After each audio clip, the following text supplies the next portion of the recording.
Section 4.1 Exponential functions and their applications. We learned before polynomial functions, something like g of x equals x to the fifth. So it's a number to a power, a variable to a power. But if we rewrite it like 5 to the x instead of x to the 5, then that would be an exponential function. So this is a number to a variable x. That's called variable. So what is an exponential function? Exponential functions are those functions that can be written in the form y equals a to the x, where a is a constant, as we call the base. Constant means a number. It must be bigger than 0, but it can be 1. It can be 1. So any function in that form, a to the x, is called exponential function. 3 squared, let's just simplify quick stuff about exponents. 3 squared is 3 times 3, 9. 1/2 squared is 1/2 times 1/2, which is 1/4. 5 to the negative 2. What makes this difficult to simplify is the negative sign on the top. What do we do with that? We can rewrite it as 1 over. So it's kind of like you bring it down. 1 over 5 squared, which is 1 over 25. 1 over 25. Let's take those three functions. Those are all exponential functions. 3 to the x, 4 to the 3 minus x, and 1/4 to the x. Find the value of f of 3. f of 3. f of 3 is 3 to the third power, which is 27. You may try the other ones. g of 2, g of 4, g of 3.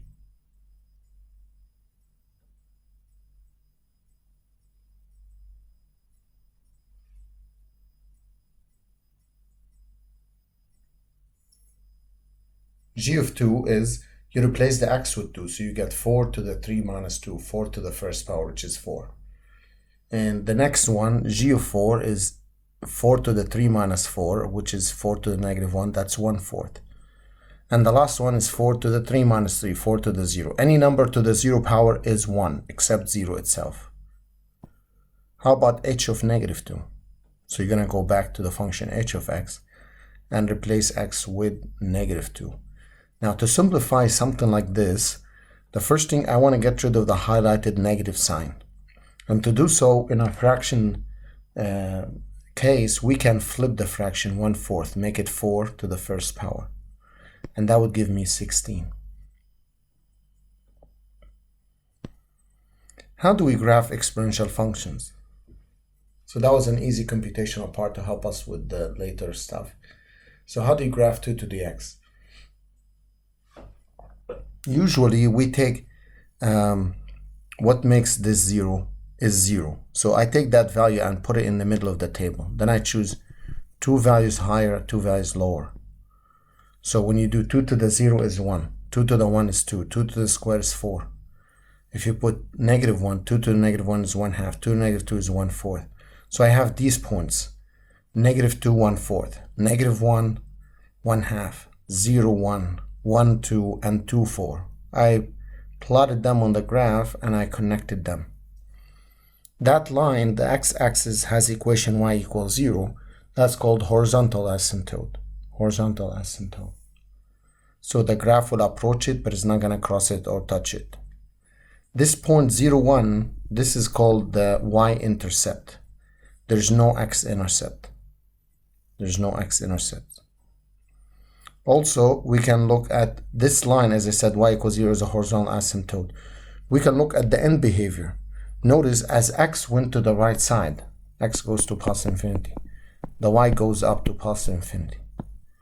When x went to negative infinity, y went down to y equals 0.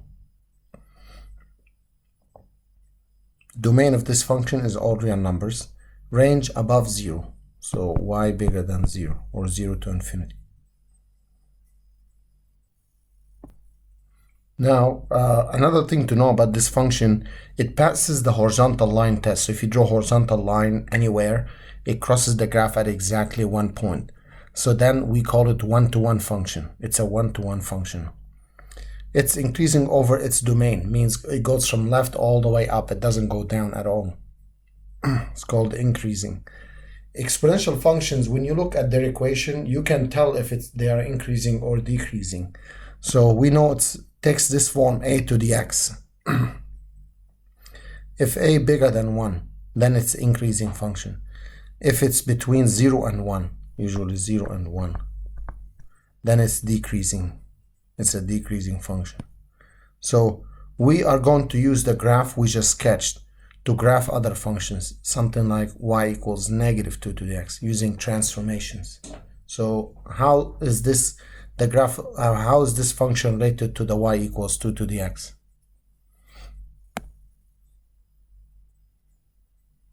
So y negative y, y negative y. Y negative y means it's a reflection about the x-axis. So the graph we sketched earlier was this.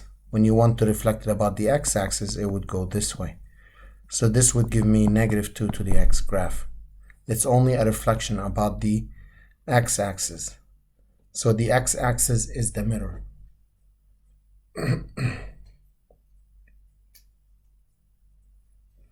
Next one. 2 to the negative x. So it was x, we made it negative x.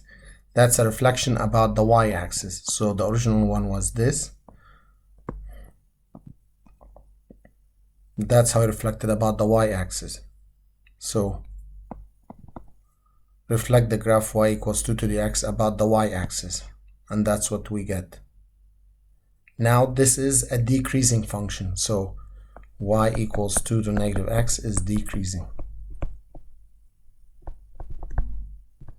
Domain still negative infinity to infinity.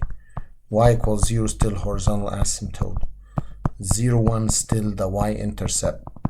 No x-intercept. How about this one? Y equals 2 to the x minus 1. So they made a change on x. Instead of x, they made it x minus 1. So when they make a change on x, kind of like set it equal to 0, you get x plus 1, x equals plus 1. X means it's the x-axis, means you go either to the right or to the left. So in this case, what we do, we're going to shift it to the right side 1 unit. So we're going to take the original graph, this graph, and shift it to the right 1 unit. The easiest way to do so, you pick several points here and shift each one 1 unit to the right, 1 unit to the right. And then connect those new points. And that's what we get. Still an increasing function. Domain still negative into infinity. Range still above 0. If you want to find the y-intercept, if you set x equals 0, you got y equals 2 to the 0 minus 1, 2 to the negative 1, which is 1/2. So this point here is 0, 1/2. How about we need to graph this one, not based on the previous graphs, just a new function.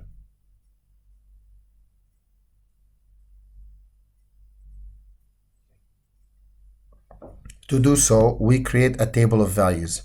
I chose 0, 1, 2, negative 1. 4 points are enough. So if you put the 0 in, you're going to get negative 1/2 to the 0. Anything to the 0 power is 1. So that's negative 1/2.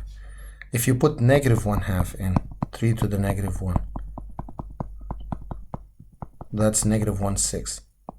You put 1 in, negative 3/2, and so on and so forth. So I got all the points down in the table. Then you plot them and graph it. Notice it's a decreasing function. Decreasing. Its domain, all real numbers. In behavior, as x goes to positive infinity, the y goes down to negative infinity. And as x goes to negative infinity, y goes to 0. We have 0, negative 1/2 is the y-intercept. Range from negative infinity to 0. So range from negative infinity to 0. Domain, all real numbers.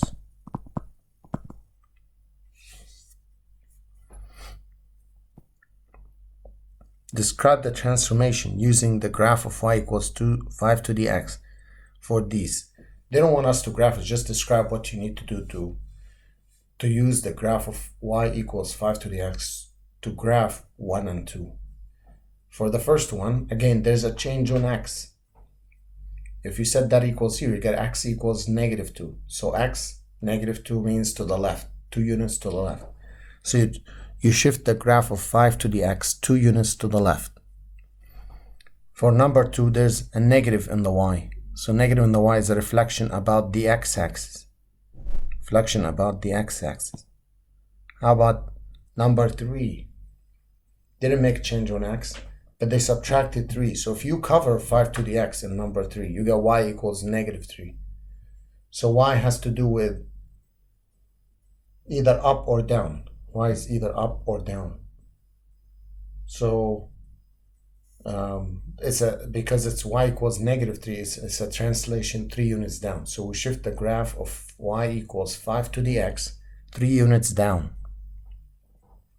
Now this one, 1/5, it doesn't look like 5 to the x, but what we can do, we can bring the 5 up to become negative 5 to negative 1.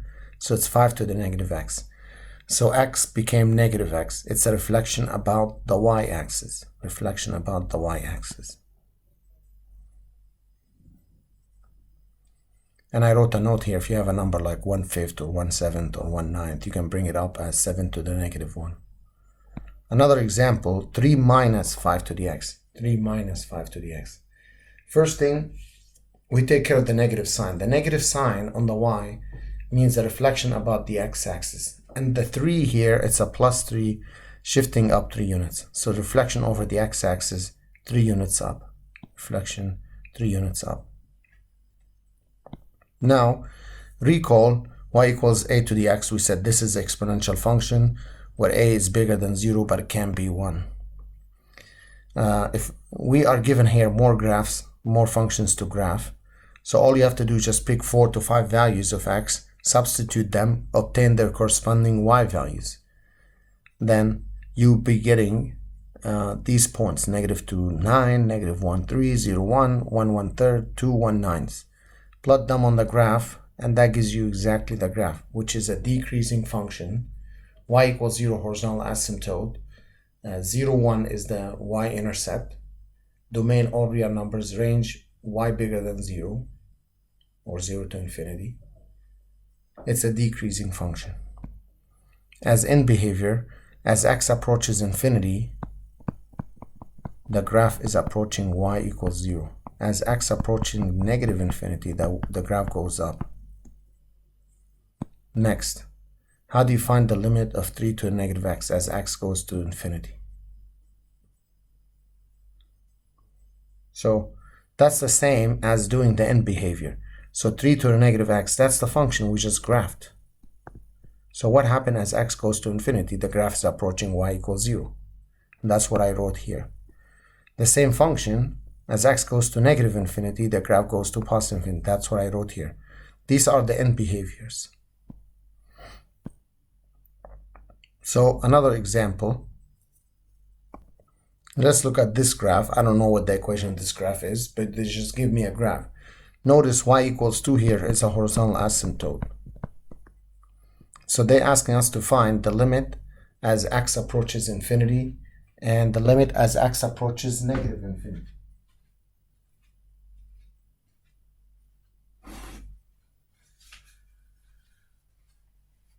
So as x approaches infinity as an end behavior, the graph goes up to positive infinity. When it goes to the left, the graph is approaching y equals 2. Recall, we know the pi that we learned before, 3.14, and e is a special number for exponential. It has a value similar to the pi that doesn't end, but we abbreviated with, only use the 2.7 as a value for e. So we told you they are in the form a to the x. So if you take a to be e, so you get a special function here, e to the x.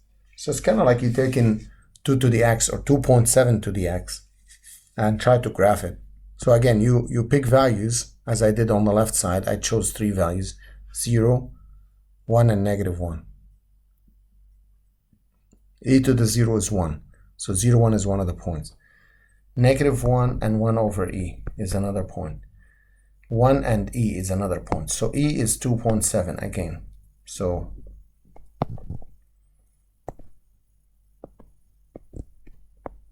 that's e. So that's where the third point is. And I connected them. It's an increasing function, domain all real numbers, range y bigger than 0. As x goes to plus infinity, y goes up. X goes to negative infinity, y goes to 0. How about using the graph e to the x? We graphed it. So as x goes to infinity, y goes to infinity. And as it goes to infinity, the graph approaches 0. Again, y equals 0 is a horizontal asymptote. Another thing to learn beside graphs about exponentials, if a to the m equals to the n, so if the bases are the same, then we can set the top equal to each other. So if 10 to the 3x is 100,000, so what we need to do is we try to make the 100,000 10 to the 5th power, 10 to the 5th. So then I can set the top equal to each other. 3x equals 5, x equals 5/3. Recall on the right side, a to the negative m. These are properties of exponents we covered before. A to the negative m is 1 over a to the m. If you're multiplying two numbers with same base, you add the exponents. If you divide, you subtract the exponents. And this can go on and on. 3 to the negative x equals 1 over 27. How do we solve this? What we can do, we can take the 27, prime factorize it, 3 to the 3rd. Make it 3 to the 3rd, and then bring it up, 3 to the negative 3. 3 to the negative 3. Now, we take negative x equals negative 3, so x is 3. And then on the right side, there's all the other properties of exponents that you must know. If we have double exponents like this, we multiply them. Anything to the 0 power is 1.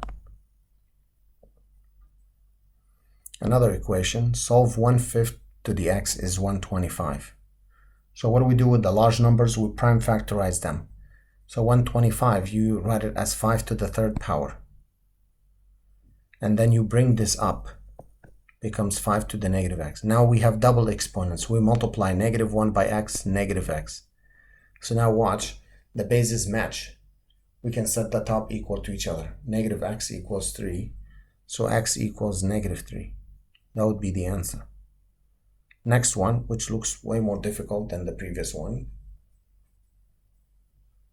On the right side, I see 2/3. So maybe I should think about rewriting 4/9 as something 2/3. So 4/9, it's the same as 2/3 square. And 8/27 is 2/3 to the 3rd power.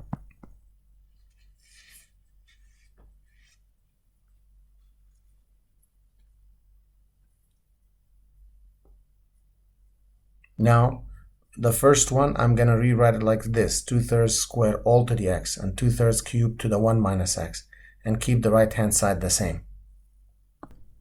When we multiply the double exponents, the first one becomes 2/3 to the 2x, and the second one is 3 times 1 minus x. Now, the bases are the same, we add the exponents. We get 2x plus 3 times 1 minus x is 1. 2x plus 3 minus 3x is 1. 3 minus x is 1. X is 2. It becomes a simple linear equation to solve.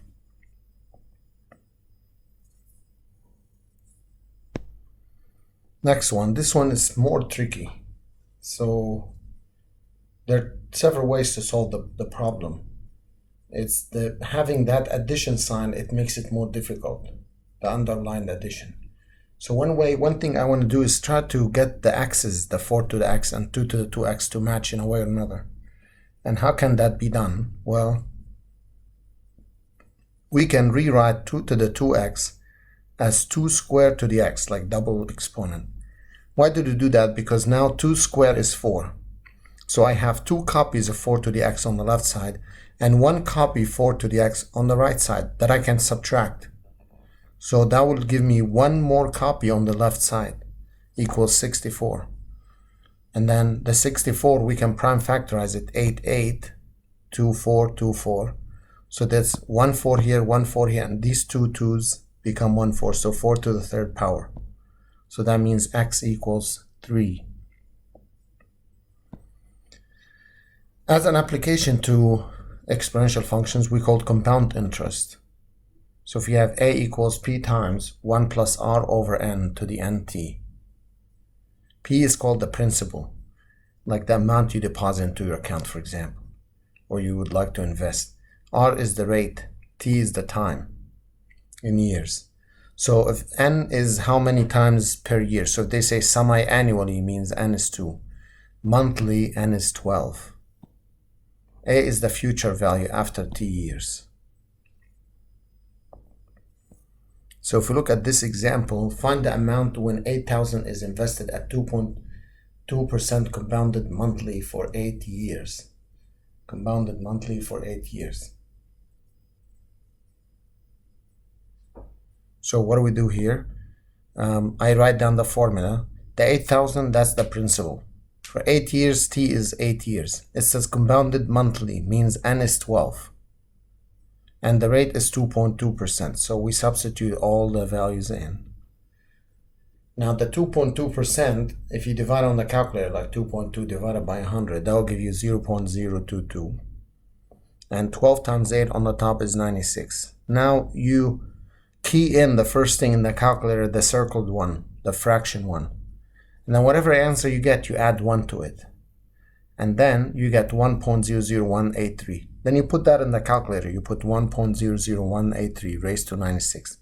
And multiply the result by 8,000. So that gives me about $9,535. So what happened? They deposited 5,000 into the 8,000 into the account. The return after 80 years was 9,535. So how much money they made is 9,535 minus how much they deposited. So a profit of $1,535 was made.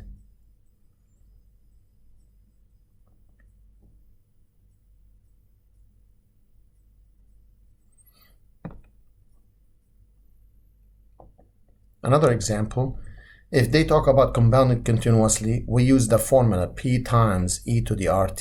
P is the principal, R the rate, T is the time in years.